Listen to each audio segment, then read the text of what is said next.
Once upon a time there was a king called Nicholas who had a beautiful crown.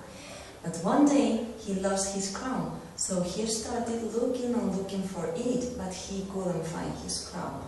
So he decided to go to a lake and ask some ducks if they had seen his crown, but they hadn't. So he decided to go to a forest and ask a fox if he had seen his crown, but he hadn't. So the fox told the King Nicholas that he had already eaten a dove. So he opened his mouth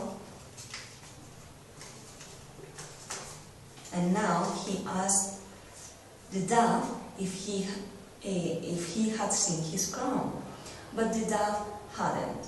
So he went to his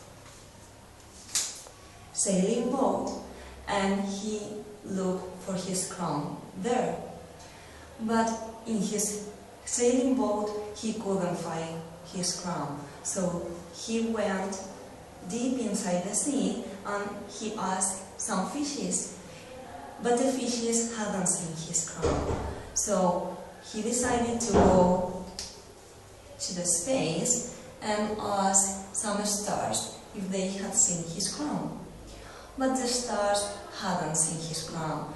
So the King Nicholas decided to spend some days in his fishing boat, and there he couldn't find his crown. So after some days he decided to ask a policeman in order to know if he had seen his crown. But the policeman told that he hadn't seen his crown. But he knew a witch called Daisy who traveled in an ocean liner.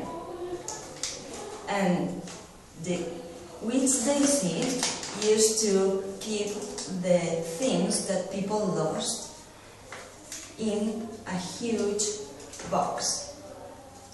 And there, in the box, the King Nicholas and the witch Daisy could find a pair of trousers, a t-shirt, a necklace, but they couldn't find his crown. So the witch Daisy told the King Nicholas that nowadays kings don't wear crowns, they wear caps.